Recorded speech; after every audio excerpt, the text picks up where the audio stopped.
To Jesus. Siqonda ekhaya nithi nina masingathi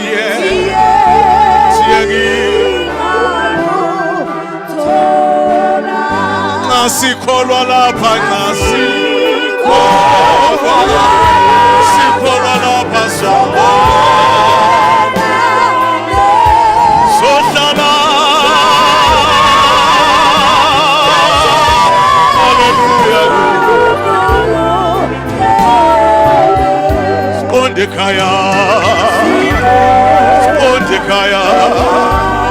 Kaya, niti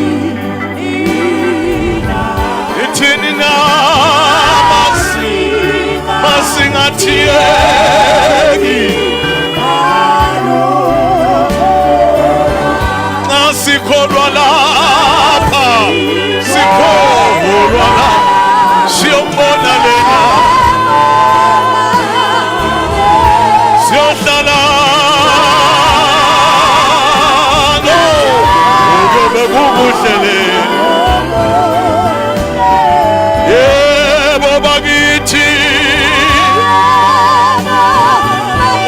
Yebo bakithi siyapho Yoduma izulu Jesu fanele Nkosi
Jesu fanele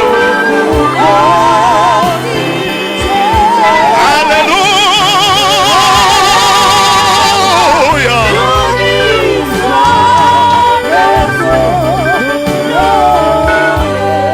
Winkosi yamakhosi bewukhona umhlaba ungakasekelwa lizwi laphakade uyodlula izulu kudlula umhlaba uyoncibilika amagquma nezintaba kodwa umile wena kuze kube phakade uyinkosi enyukele ukhanda amadwala aqhekezeka uyinkosi enyukele ukhanda ilanga lafiphala uyinkosi enyukele ukhanda baba mathuna avuleka Bamemeza abapristi bathi impela lophe kwentaba ube indodana yophezu konke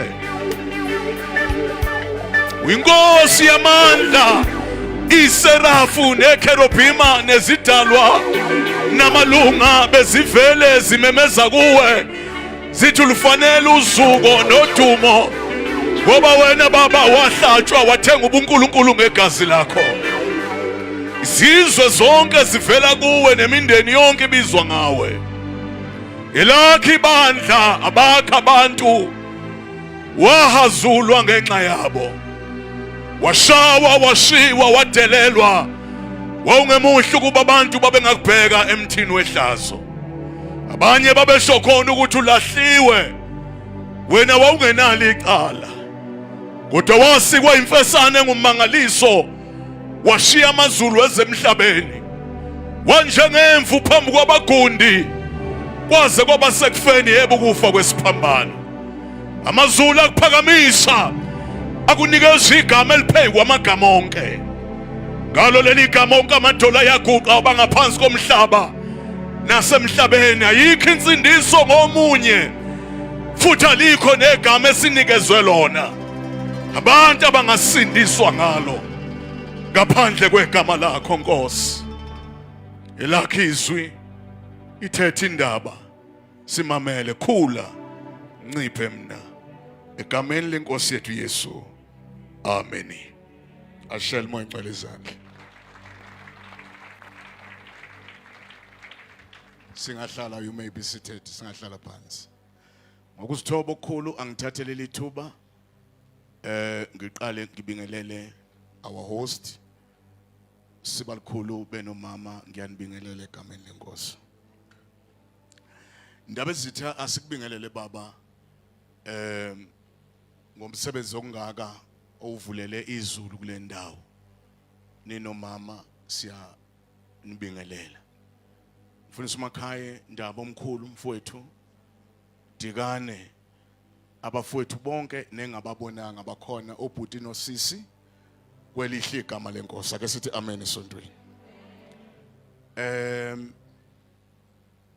Nxumalo mfowethu, siyabonga baba. Thank you. Ngicela siyezweni bafowethu, ngicela siyezweni. Ngizofundizwe igama elilodwa sokushunyeliwe la. Mna anginithimlise nje ba sibambi insu yasezulwini. Oh, praise the Lord. Glory to God. Ipage lokuqala eBhayibhelini neverse lokuqala. In the beginning God. Katamaya.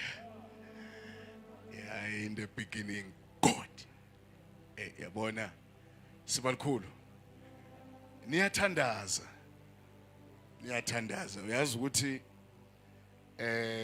ayikho into elula njengokushumayela indaba ezitha ubizwa abantu abathandazayo.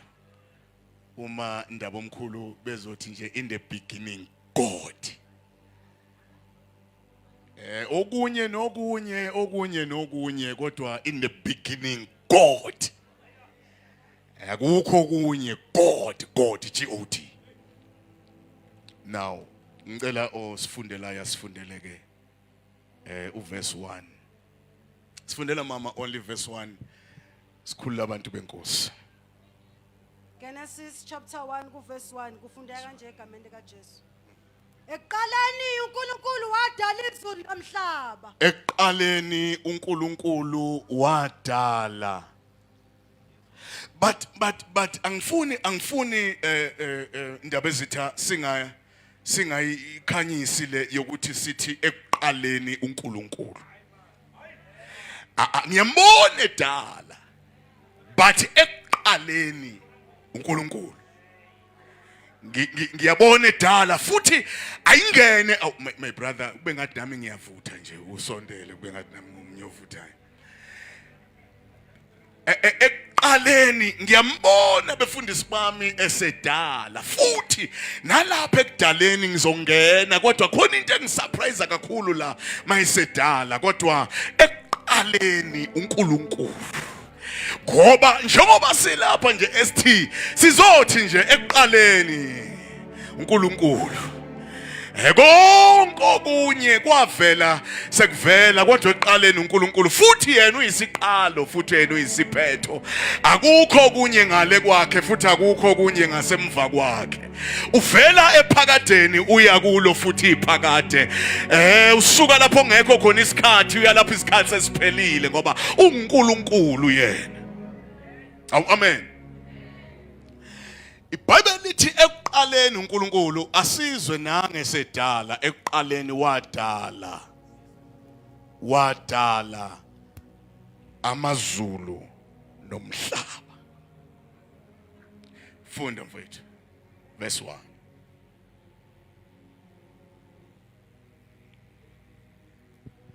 1:1, Genesis 1:1.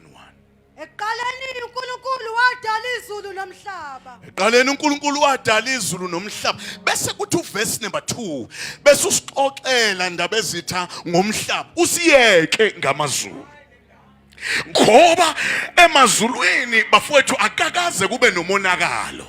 Sitshelwa ngomhlaba ngoba uthe esedalile uThixo kwanomonakalo emhlabeni. Bese thi iBhayibheli umhlaba wawuyihlane lingenalutho, kwakuba umnyama phezkodwa. Bese thi iBhayibheli the spirit of the Lord was hovering over the waters and God said.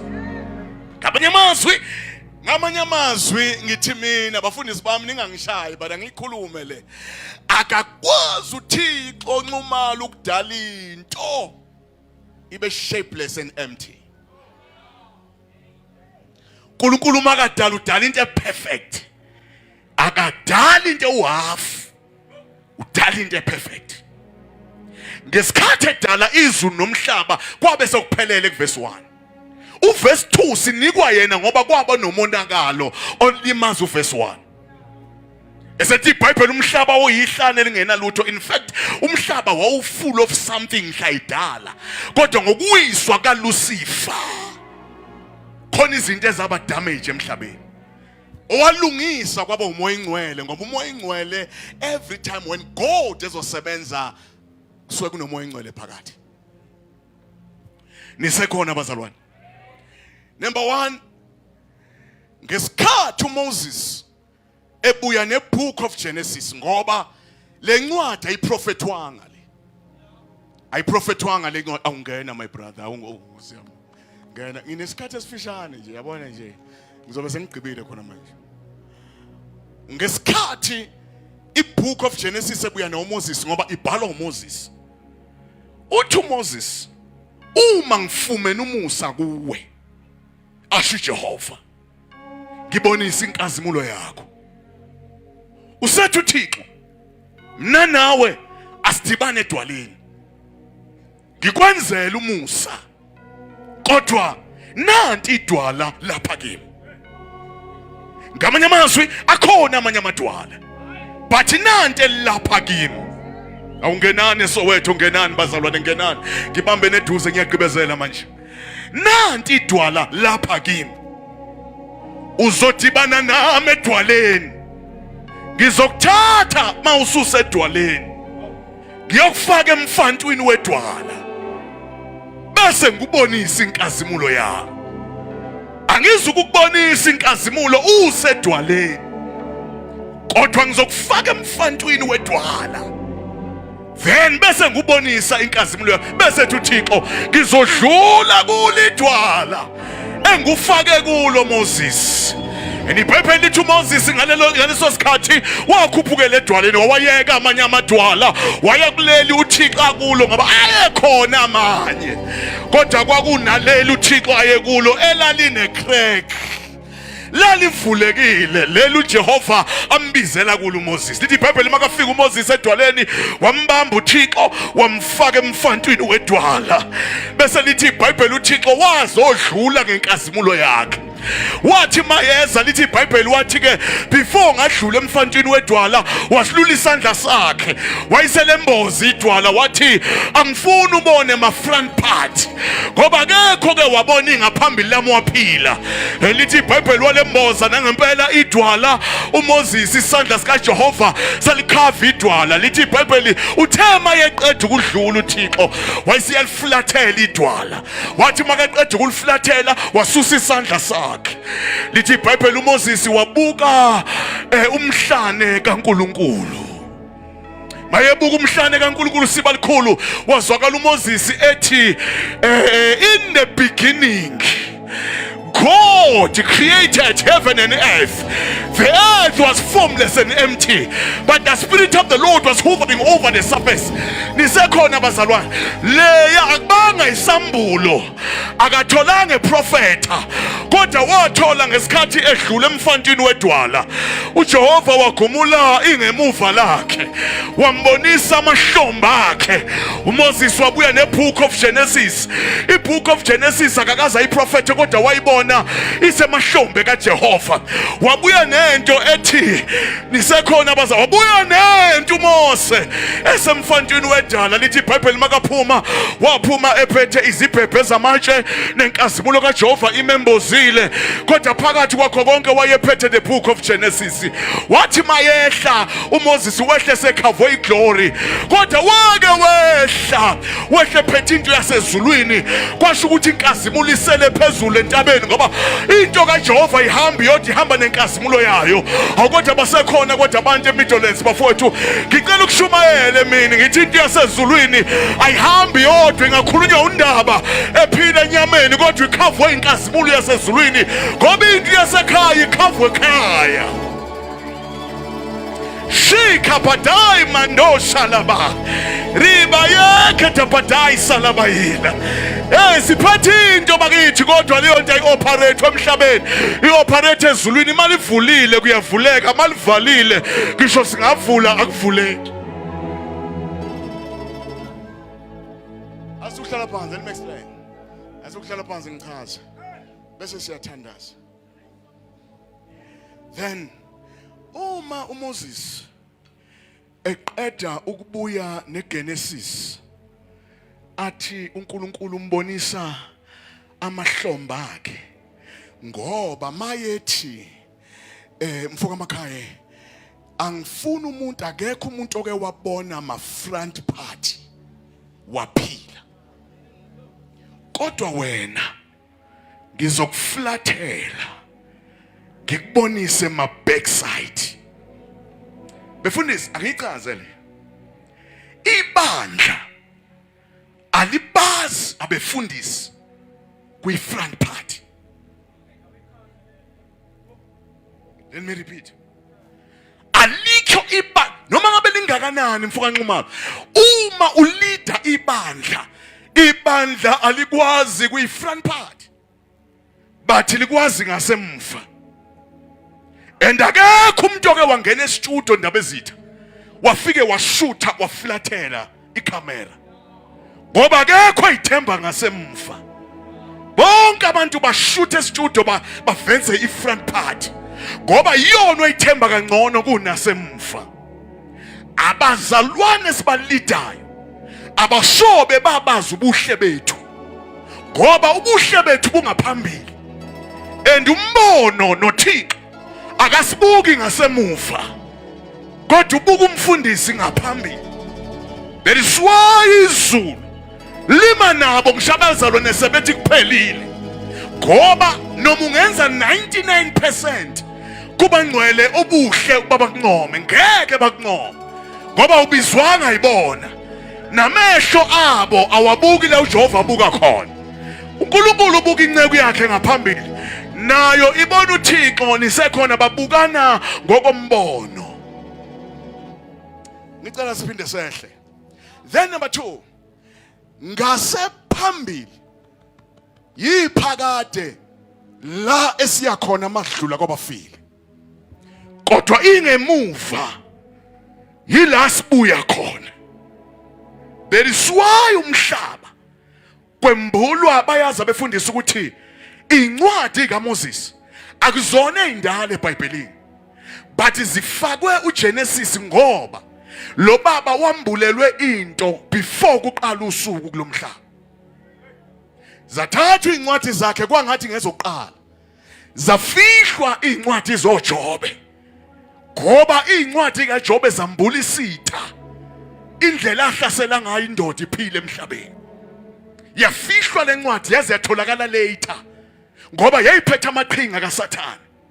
Kwavezwa incwadi kaMoses uqala ngoba ziphethe uThixo. Ake sithi amen enkonzweni.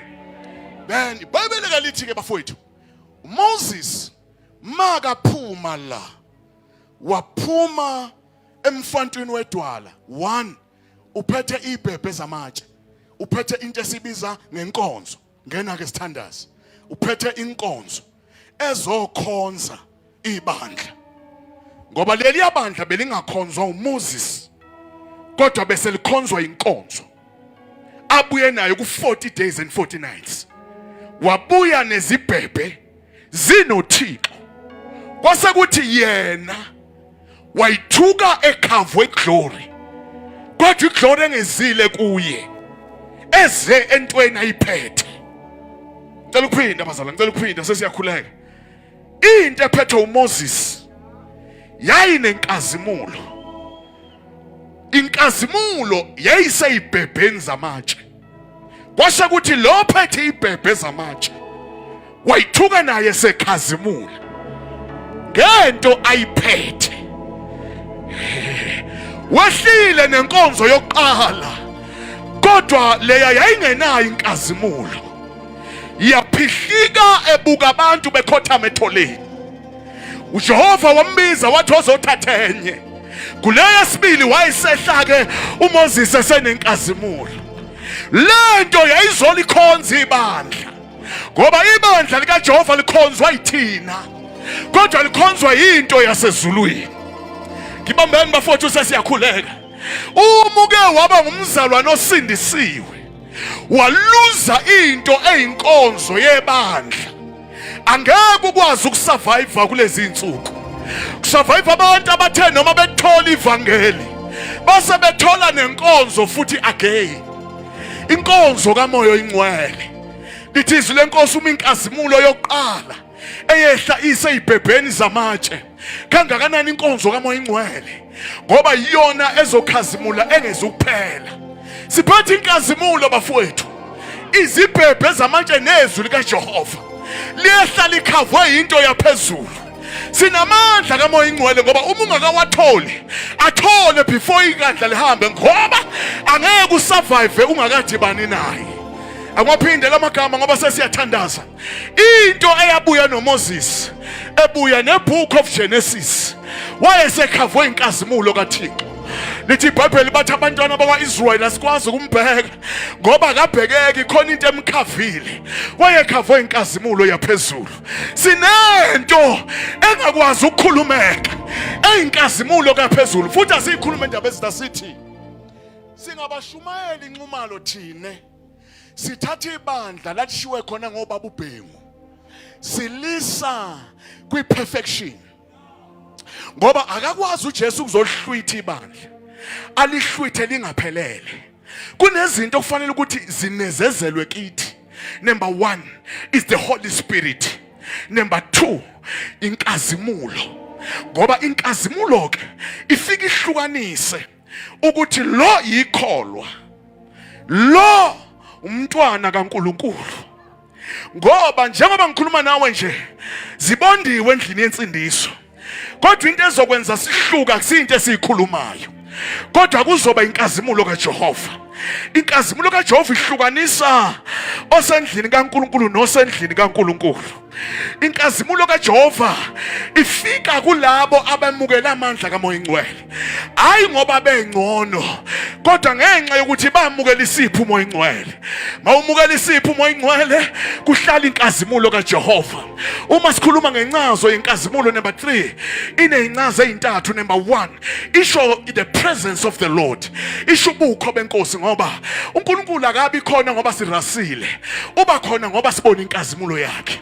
And number 2 masikhuluma ngeglory sikhuluma ngalento esibiza ukuthi is the beauty of God. Ubuhle bikaNkulunkulu. uNkulunkulu akekho muhle ngoba simbuka ngoba yellow bone nangoba blackberry. Muhle uThixo enkazimulweni. Number 3 uma sikhuluma ngenkazimulo sikhuluma ngeGod's character.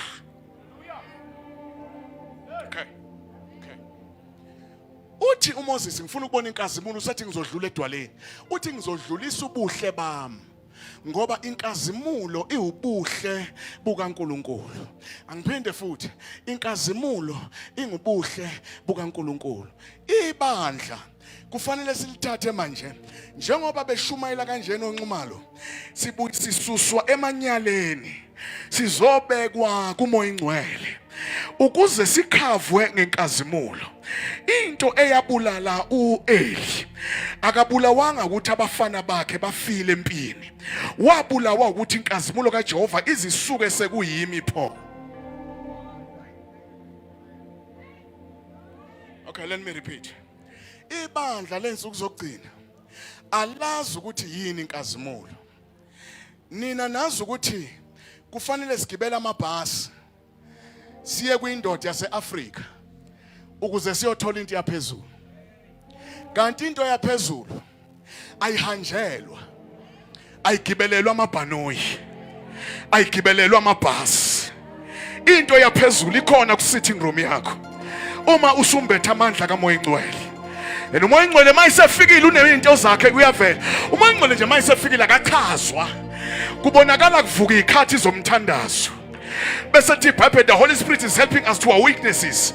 Ngoba sikwazi singacela esingakhuleka ngokufanelekile kodwa uMoya Ingcwele ukhulumela amangcwele ngokwentando kaNkulunkulu. Then uMoya Ingcwele mayisefikile ukhuphula izikhathi zomthandazo. Awuvuswa yiwashi mayisefikile uMoya Ingcwele. Idubula ngaphakathi into yaphezulu ubona uthatha igawuni yakho ye sitting room. Lento ayikho esontweni idubula kuwe ngaphakathi. When you receive the Holy Spirit, automatically the glory of the Lord iyafika phezu kwempilo yakho. Uthi usathi uphakathi kwabantu nikuma group study. Nithi nisathi niyafundisana kudubula amadimoni eduzane ngoba lento engaphakathi kwakho akusiyona eyabantu. Akusiyona egama lesonto ayitholwe esontweni. Itholwa ngecebo lika Jehova elivele ezulwini. Awumbambeni injini yami yafudumala manje. And iBhayibheli lithi uMoya Ingcwele mayisefikile, oh my God, olabasha libatha amadayisala uzoveza izipho ziyisayini ukuthi uMoya Ingcwele usefikile. uMoya Ingcwele mayisefikile asithi sibona inkukhu emhlophe idlula. No, uMoya Ingcwele kuzwakala mayisefikile abanye bathi shipha dayi kukhapha dayisala. Kube khona abayikhazayo imfihlakalo ngale mfihlakalweni. Nisekhona iso lika Jehova uMoya Ingcwele phakathi ebandleni. Ibandla liba transparent uMoya Ingcwele mayisefikile. Akunamuntu ongama lapha phambili izulu limbona sibuka ngehlo lika Moya Ingcwele umebuya ngaphansi kwamanzi. Sizoshumayezana namhlanje. Yeleba yamasalaba. Yila matai salama yela. Kukho patai salama yela. Elenkosi ibandla kusilone lethu singabefundisi. Lithi iBhayibheli umhlaba efika emakhasaro yoFilipu yaphakama izibulo ledalwa namalungu yaphakama inkosi yokuthula waphakama umpristi ngokaMelkisedeki yaphakama inkosi yamandla nompristi ngokaMelkisedeki, the bright morning star, the leading of the valley. Yabuza yathi, hey wamadoda, njengoba nihamba nami abantu bathi ngingubani?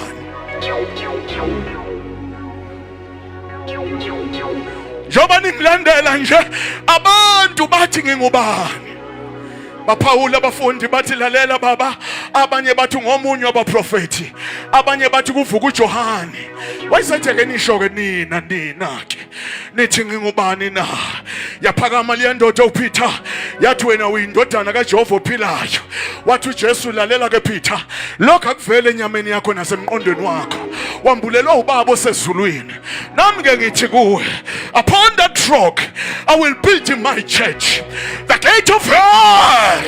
Ngamanye amazwi maselakhiwa yimi linezimpi, lizolwa izimpi zesihogo malakhiwa yimi. Kodwa wasoba amasanga esihogo alehlula. Futhi malakhiwa yimi bafowethu lizolwa izimpi ezisabekayo kodwa lezo zimpi ayisobe zalehlula.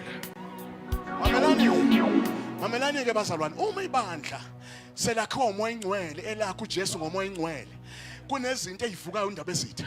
Awubafosta abantu emthandazweni nasekuzileni ukudla. Lento iqutshulwa ngamandla kaMoya Ingcwele bafice sebeguqile sebezile ukudla. And laba bantu uma uMoya Ingcwele sefikile uintroduce lento abathi NS player, umkhuleko wesineke. Uyabona njengoba eSouth Africa kuvuka izintaba abantu begibela izintaba, ungacabanga ukuthi bayagula. Abathi susi ibandla comfort zone. Baliletha phezulu kwentaba balamukele ilevel ethile kaMoya Ingcwele. Ndaba omkhulu mfowethu, angiyikhulume lento ngoba ngisebukhoneni benkosi. Kunento ememezelwayo insuku zokugcina indaba ezithi abantu bamemezela ngalento abayibiza ukuthi imvuselelo yokugcina. Ikhona into okuthiwa is a last revival. In last revival akuzuvuka umfundisi othile agcwalisa izitedam, lento ayikho ngomuntu othile. Kodwa ibandla lizongena to the level ethile kaMoya Ingcwele. La khona umuntu engayidinga imvuselelo azoyiphatha igwele engqondweni, angene naye ebhasini imvuselelo, angene naye lapha asebenza khona, azwakala ethi bhadayi khukha mandosha laba. Kuphila abantu bengabekwanga izandla, bengadingi nokuthi siyo advertise ngabo kuma posters. Kodwa kuphila abantu abanye bengena bengenamehlo benamehlo ezimabuli bavuleke ngoba ibandla before lihambe lizoshiya umaki kulomhlaba. Go and check ukuthi idelelo kanjani ko social network. Liyadeleleka kodwa kuzofika isikhathi la khona lingeza ukudeleleka bonke abantu bazopay attention ngoba ibandla kusilone lethu ngelenkosi and liye esikhathini nje obulibheka nje ikhona into eshukumisayo.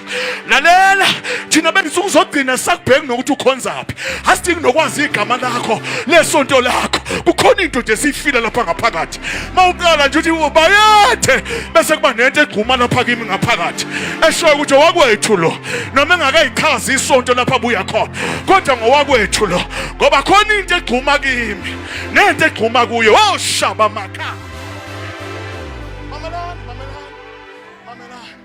Lalelani bazalwane, ikhona into efihlwe phakathi kwethu bese thi umpostoli Paul konke okudaliweyo wakubeka ngaphansi kobuze ethembeni lokuthi uma kwambula inkazimulo phakathi kwethu ngoba igama eshikwambula kusho ukuthi khona into efihliwe ezokwambula ngesikhathi esithile. Musibhekile nje wena ungathi singabantu nje abarapper amarapper amayaka mawubhekile kodwa phakathi kwethu unomoya futhi phakathi kwethu kunenkazimulo efihliwe ayizukwambulwa mawuthanda izokwambulwa uThixo ngesikhathi sakhe ngoba kunezinto zesikhathi enibandla liye esikhathini njengoba ngikhuluma nawe nje khona izinto ezovuka la uzothi ungalindele. Hey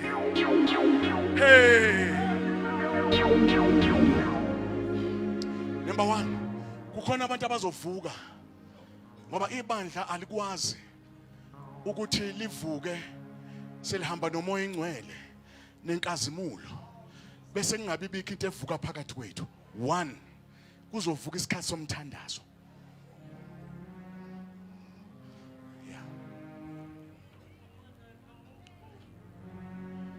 Kuzovuka isikhathi somthandazo. Sizodividwa ngama group awu 3. Ilama salama. Ngicela badla abazalwane ukudla kwenu lokhu. Ngicela badla abazalwane. Uma ningadli bazovela kwi-TV abazondlisa nibabhadala. Mawungalifunda iBhayibheli khona bazokufundela uzobabhadala. Bazokubamba bakubambe ngesiprofeto. Bethi ufake ubra ored. Nengubo zakho zangaphansi zired. Njobe ulapha nje ushi X yakhe endlini. Kanti isiprofeto sisho ukwakhiwa kwebandla. Isiprofeto ngesebandla kusikhe sokuphakamisa thina. Ibandla lika Jehova fanele lifike la khona lingaloku lathi zoom it kodwa lihlole.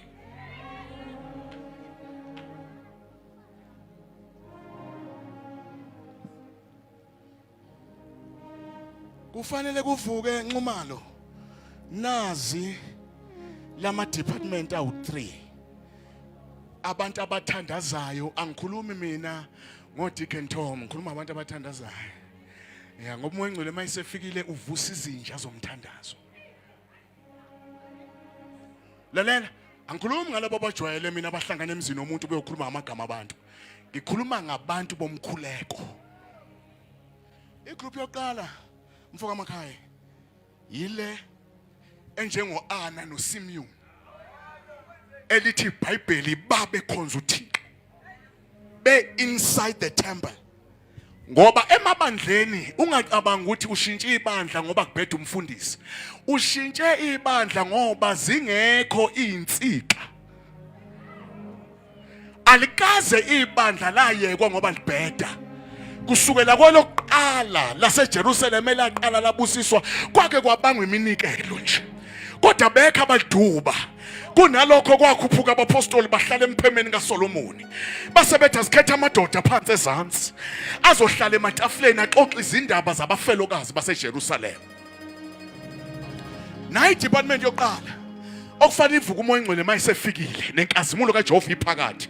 Number 1 kuba ngabazalwane ababizwa ngokuthi bame esikhaleni njengo Anna no Simeon. uAnna noSimeon thoba bezila ukudla bekhuleka.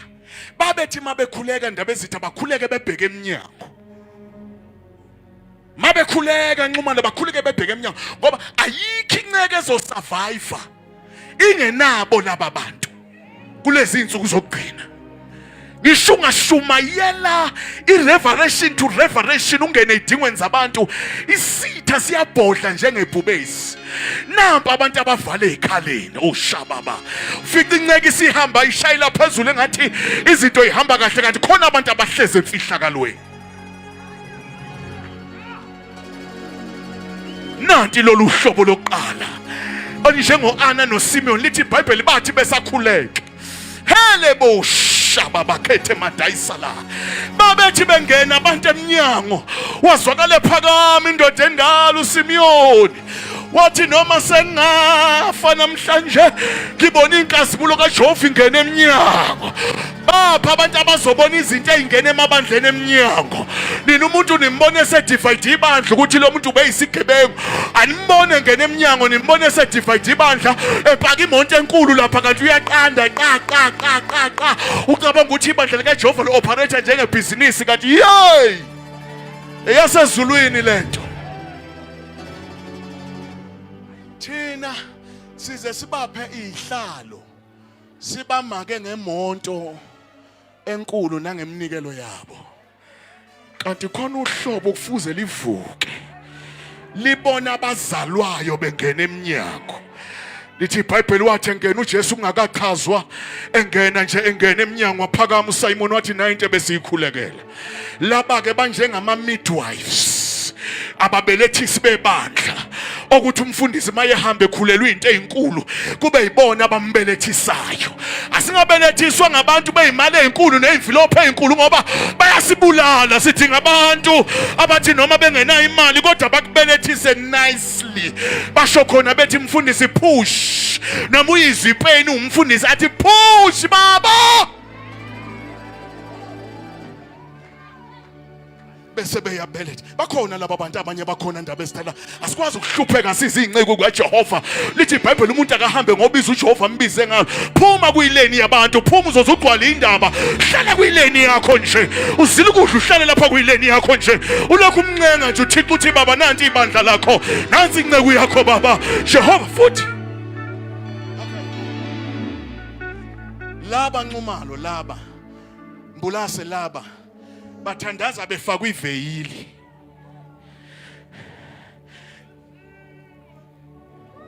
Bathandaza befaka izemfonyo, izembozo.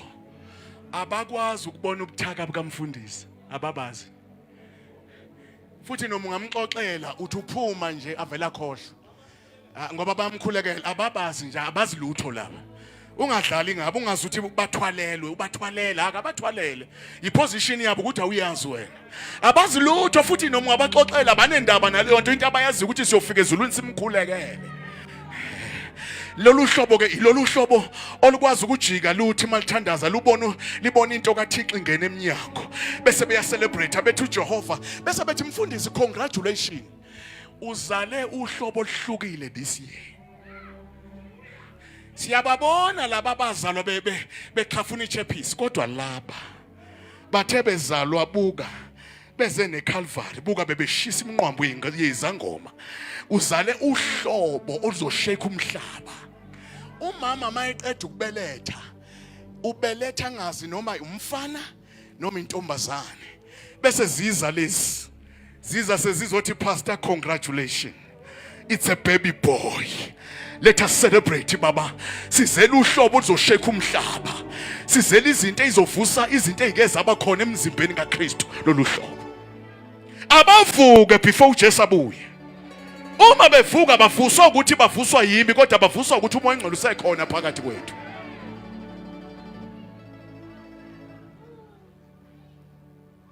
Nanto olunye uhlobo. Ngikhuluma ngeindaba zomthandazo mase kufika umoya ongcwele.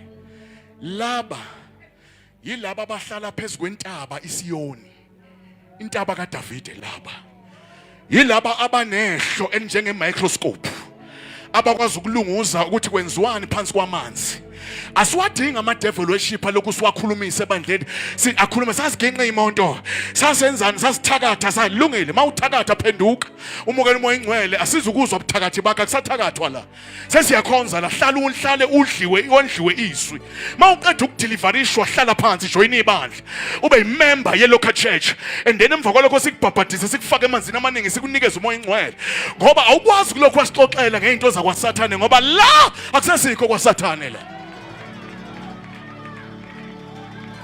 Uyabona nje abangikhuluma nawe nje ezulwini lapho kwawakhona usathane akusaxoxwa ngosathane lapha kuvuka kuseni nje kuthi ulizulu uyesabeka wawuvela ukhona umhlaba ungakasekelwa ulizwi laphakathi ingonyama yomndeni kaJuda wena wedwa ophila kuyoze kube phakathi imindeni yethuwe ngawe uyinkosi yamandla umpriest ngokaMelkisedeki the bright morning star wena wedwa ovuka kwabafile wanqoba umnini kufa necapha zokufa wazaphula maqede wavuka bakubona ubheke emawuse wena wedwa uyinkosi yamandla nompriest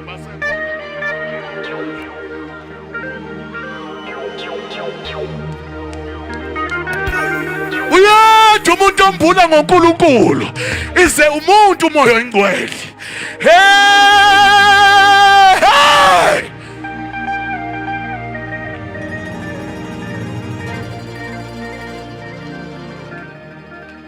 nani bazalwane ngicela ukuyikhuluma indaba ezitha le laba bakwazi ukubona imihlangano yasemabandleni ehlangana ngomfundisi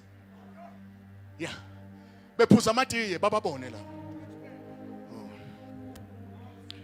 lolu hlobo luthi lufike ebandleni lithi masibanibani nawe masibanibani sicela nithathe izikhwama zenu nihambe lapha niye kwa-Alban Church anisadingeki la i-divine abakhulumi nomfundisi ngoba laba abantu babona izimpi zebandla la ukuthi ayisaphekwe emkhathini leziphekwa kwaMasibanibani kuyiwe kwi-intercessor elikhulu lasesontweni sokukhulunywa kabi manje kufanele kubhidlize umsebenzi bese bebaqoqa bethi brother ubaba wagcoba wakwenza umfundisi njengamanje ufuna ukuvukela ubaba sicela wenze njena-ke sicela uthathe izikhwama uye kwa-Alban Church awudeserve awuqualify ubala maningi amabandla ahlukene umfundisi ezwe late kodwa nina nibe nikade nezwe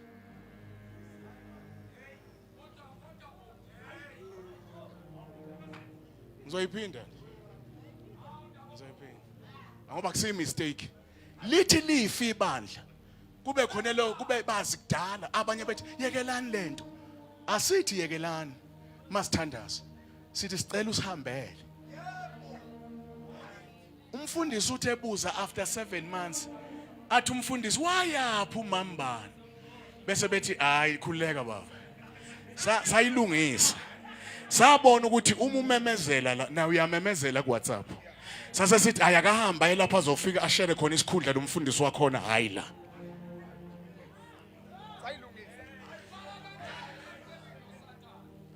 mala bashala mayilama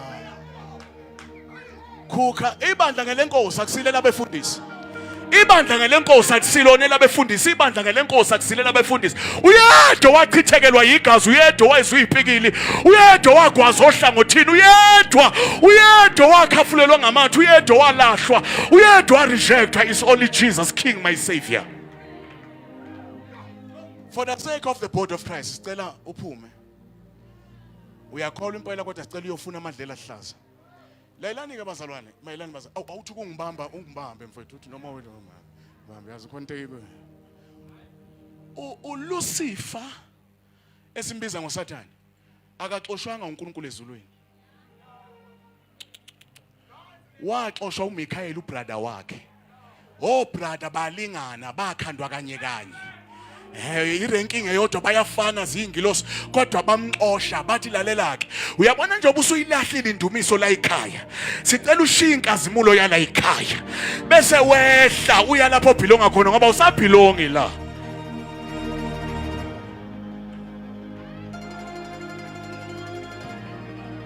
ningamamenemene bandla likaNkulunkulu Ningamamenemene bandla likaNkulunkulu. Nithi nizazi inkinga nabakhosi beyinkinga kodwa nishaya izandla kunye nabo. Hlalisa phansi umuntu osikhosa inkinga apha. Asizi kumshaya epulpit, asinasikhathi sokukhuluma ngeinkinga epulpit. Wena phansi le kuyifloor deala nabantu abakhanda inkinga kuyifloor.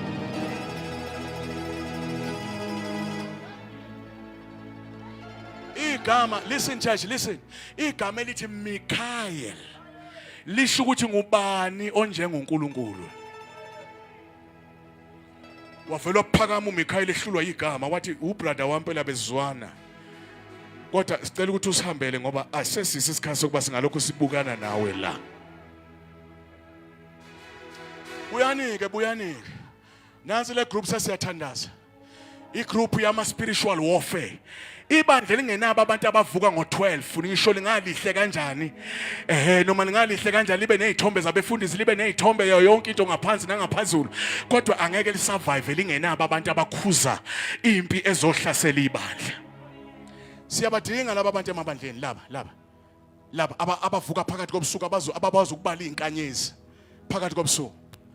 Lolu hlobo lwabantu lolu lunjengaleya ndoda akuthiwa uElisha eyathi group yabaprofeti ngesikhathi bephuma eJerusalem sebethi laba baprofeti asiphume indawo incane asambe siyokha imishayo bese siyohlala phezulu kwentaba sisuke phakathi kaIsrael ngoba awukwazi ukubona izimpi kaIsrael uphakathi kwawo.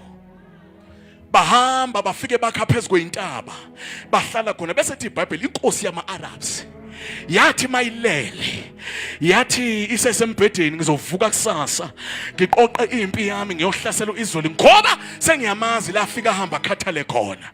Lithi iBhayibheli wayethi mayevuka lo baba athi asambe siyohlasela uIsrael mayethi uthi uyafika uIsrael akasamtholi lapha kade uzomthola khona.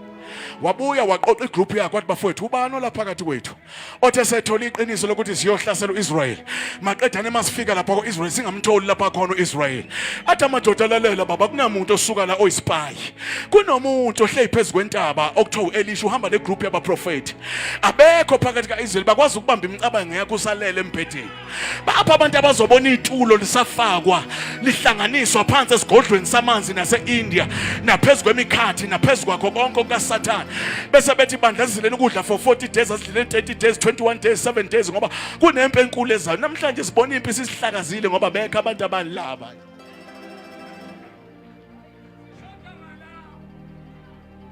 Abantu abazolwa impi zesonto. Nkulume ngalabo bogcina sengiyathandaza. Laba ndaba omkhulu yilaba abahlola imlayezo ukuthi sesiphakamisile izitulo saphakamisa amaduku sathi khona abantu engathi abayithandi intshumayelo kanti bayayihlola bagijima njengama submarino bathi lento ibuya enhlizweni kaNkulunkulu noma ibuya phansi kwamanzi. Ibuya phi le ntshumayelo ngoba khona intshumayelo eyiwe phakathi kwethu zasidivide zashiya ibandla lihlukene phakathi ngoba zaqala ukuthi lihlukane ibandla mhla kuprofethwa mhla kuyintombazane phansi intombazane phansi ithi padai kukakho bese ichaza ilimi sahlukana ngaleso sikhathi kwashoda abantu abathi yima kancane mntanami uzobulawa uNkulunkulu akusiyindawo le yokugaga la kufuneka uNkulunkulu akalime kancane ibandla kuzumithi ake sihlole.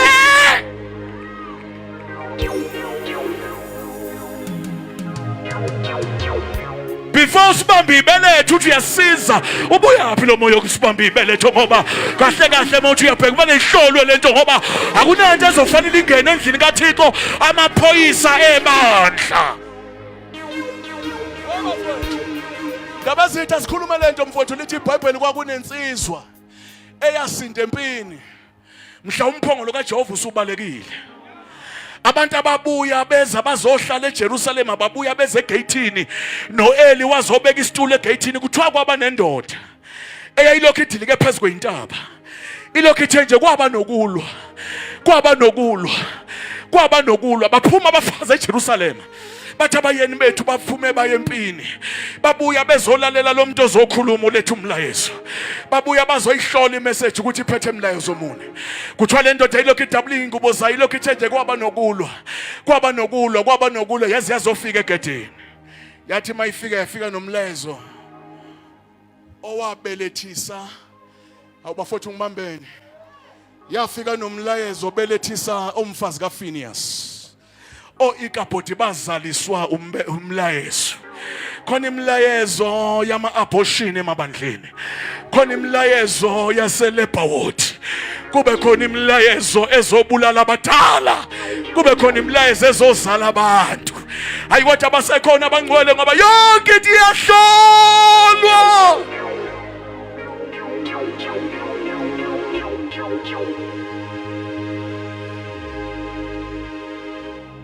Bamba sesiyathandaza, azivuke lezi zinto. Alikho ibandla, believe me, alikho ibandla elingadudulwa impi yobumnyama linalezi insika. Number 2, njengoba ngikhuluma nawe nje seliyahamba nxuma libandla, seliyahamba ibandla. Thina sivuselwe ukulisa enkazimulweni mfokondaba. Baba balishiye emandleni kaMoya Engcwele nakuma gift and talent. Thina sivuselwe ukulisa kwi-glory. We are moving you from the gift and the talent. Ngoba masilibele kuma gift nama talent, ilevel ka glory ngeke siyibambe. Ngoba kunezifo ezongena before ibandla lihambe ezingaphezulu kweCovid. Kufanele lifike ibandla lezi zifo selembethe inkazimulo, ngoba akekho sezobeka izandla ngemiracle, kodwa inkazimulo isizosukumisa ishosha, zisukume qina amathambo. Angaqiniswa ukuthi uNdaba kade ethandaza, ngoba uNdaba uzokubeka izandla uvuleka amehlo akufake kuyiposter, kuthiwe yafika indoda evula amehlo empumputhe. Kungashiyo ukuthi uJesu wadabula eMidlands, kuthiwe uNdaba wadabula eMidlands. Kanti le ndaba yikho ngoNdaba, le ndaba ingoJesu bafowethu. Eyintshumayeleni zami mayingavela uJesu ayiyekwe lento. Hatha bashala maye. Ayihambi lento ayihambi ngogqobo lwasekhaya, kodwa ihamba ngamandla kaMoya Engcwele. Ayihambi lento ngecovering kamfundisi. Sithi uPastor Ndaba is my covering. Lalela, Jesus Christ is our cover. Asikhava ngamagama abefundisi. Lalelani bafowethu, lento ayikho ngathi, lento ingoMoya Engcwele nomnikazi webandla uYesu. Ayikho ngathi. Okay, ngicela ukuyivala, sengigqibile. ST, ayikho ngathi lento. Nxumalo, ayikho ngathi. Ndaba omkhulu, ayikho ngathi. Thina ungezwa noma yini ngathi. Awuthi ngiphinde, thina singabantu thina. Futhi uma sicabanga ukuthi singama angels sobe silahlekile.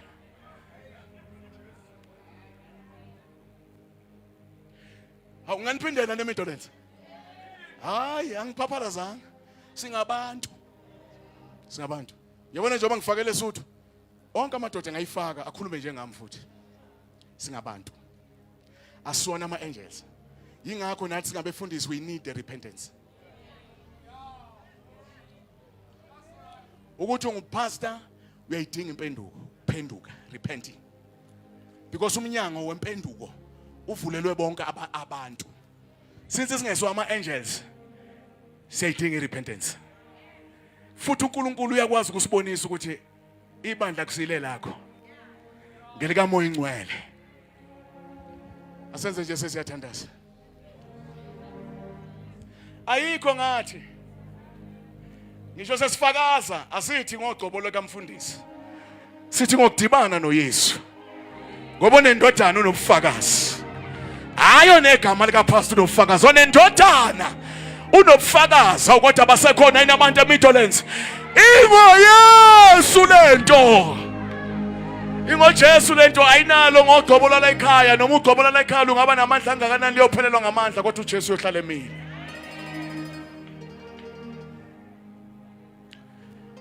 Lifele moki zamaya ulahle haba bangada lifele moki zamaya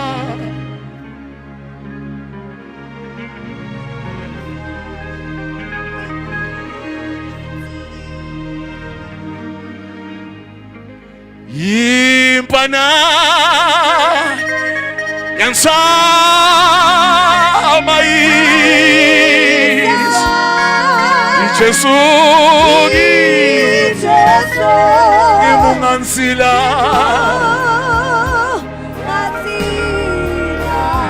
Impana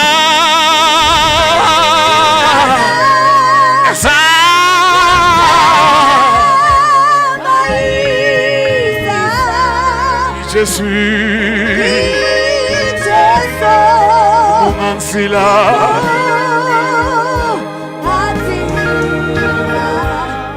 uthi lo mhlabeni lwesuthu kulimala abaningi kule ndlela kodwa mina kuJesu ongihambisayo kuyaphelwa kule ndlela suke nenhlanhla ovukayo akuvukwa kodwa kuJesu osihambisayo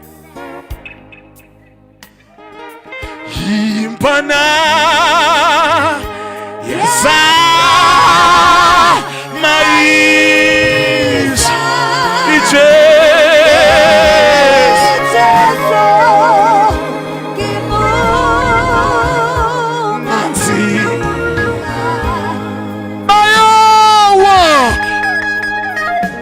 bangavuki kodwa uJesu ongihambisayo awukwazi ukukhoshela ngishabanye ngoba uJesu ongihambisayo man toshana sizugcina sihlekisa foka nxumana Nosikhumbula uJesu ngelinye ilanga siwumzimba wakhe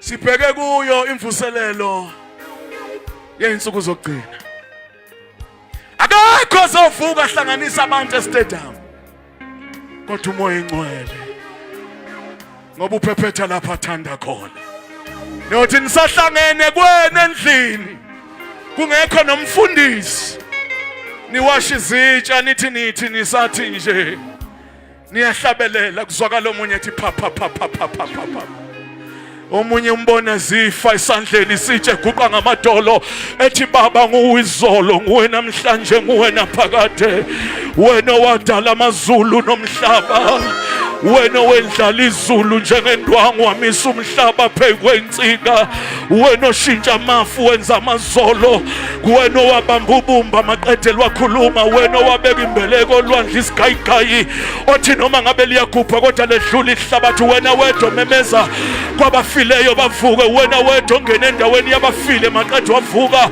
amanye amakhosi amathuna asemathuneni kodwa wena wavuka wanqoba ithuna wanqoba umnini kufa nezicapha zo bezwa abantu bomakhelwana bethi kwenze njani kwamhlongo namhlanje kanti kufika umuntu umoya oyingcwele mase kufika umuntu umoya oyingcwele lelo bakhaya amadevil worship noma ngathi ayalenda ngalobo busuku abona umlilo emakhaya ethu abona umlilo ngoba umlilo awuzile kithi ngoba singcono kodwa uze utrace indaba kamoya oyingcwele ngoba umoya oyingcwele lapha khona kunomlilo oqothulayo the consuming fire umoya oyingcwele lapha khona kune glory kune khanya Asibeni ngenyawo hamba ngobizo uNkulunkulu akubiza ngani I'm finished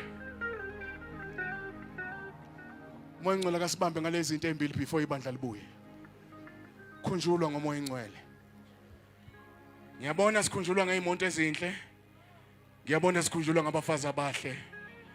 Ngiyabona sikhunjulwa ngemizi emihle. Kodwa akakasiphi umuntu umoya engcwele. Umoya engcwele ozoza ukhavwe inkazimulo. Ngoba ikhona into eyifake. La khona nalo wensu kuzogcina ebawisa. Kodwa bavuke babuyele emanyaleni nabo. Kodwa umoya kaNkulunkulu. Asiphakamisele phezulu izandla zethu.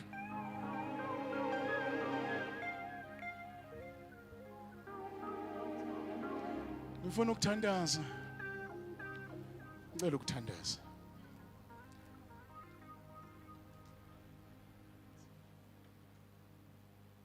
Muntu moya engcwele. You never go wrong. Muntu moya engcwele.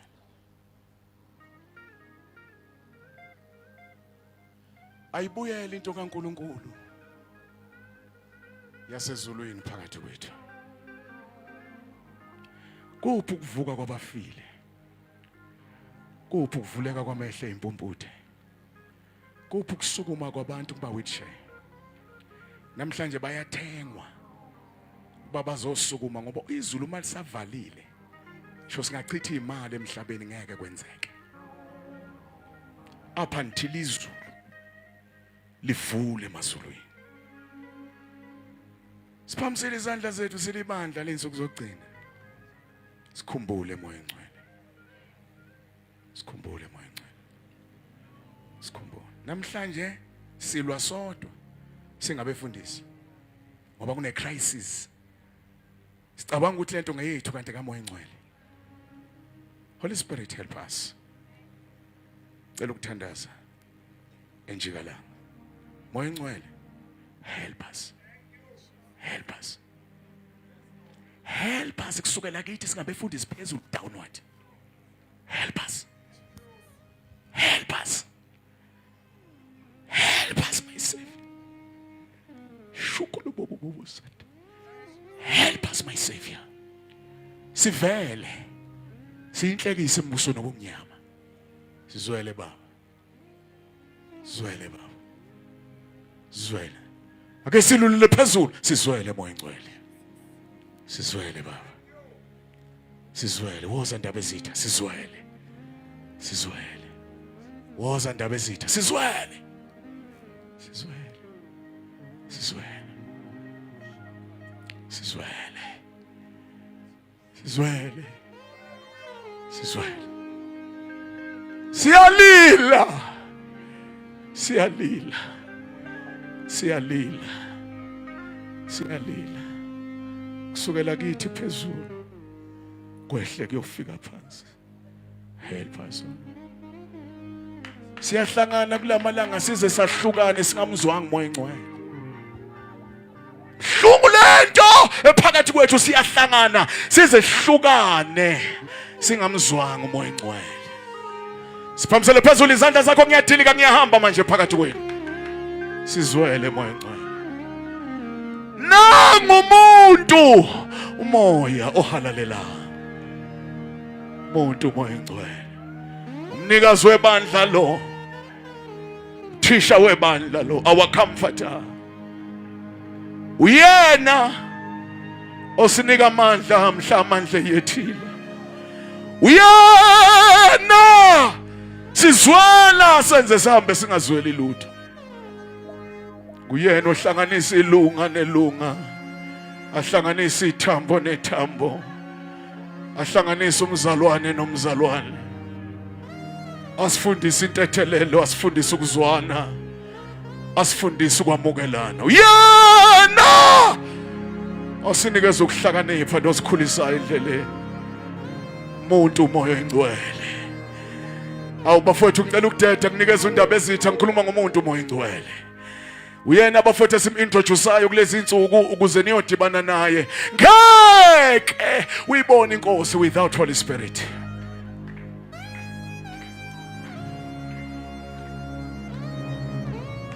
Phamisa izandla zakho. Moshaka hamuroko shende. Uliamanda aniba sutalia. Libra kato shekemende imanda. Phakamisa izandla zakho kakhulu.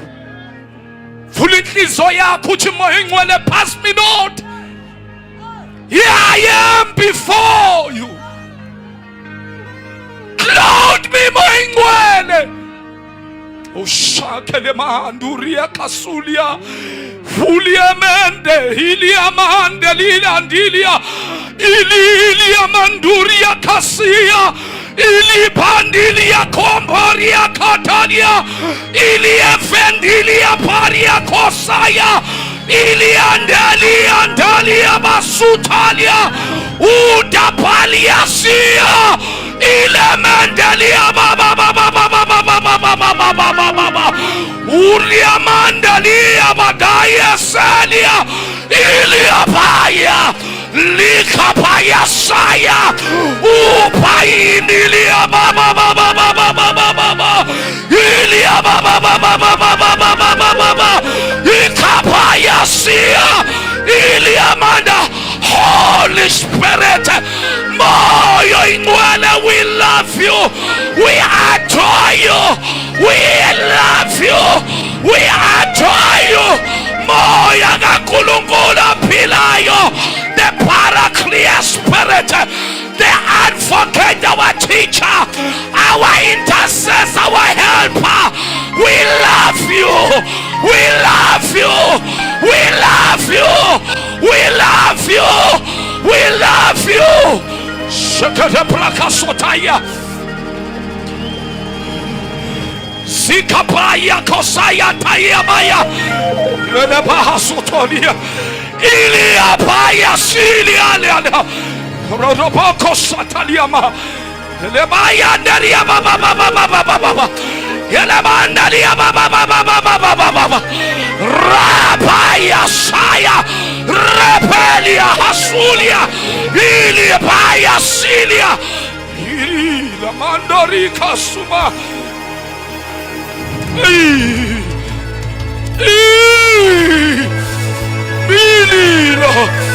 Bili tapaya. Ikapashi katalia manda. Ilia mandelia basotalia. Su. Ilia baba. Sakata brokosaya. Just lift up your hands. Something is happening here.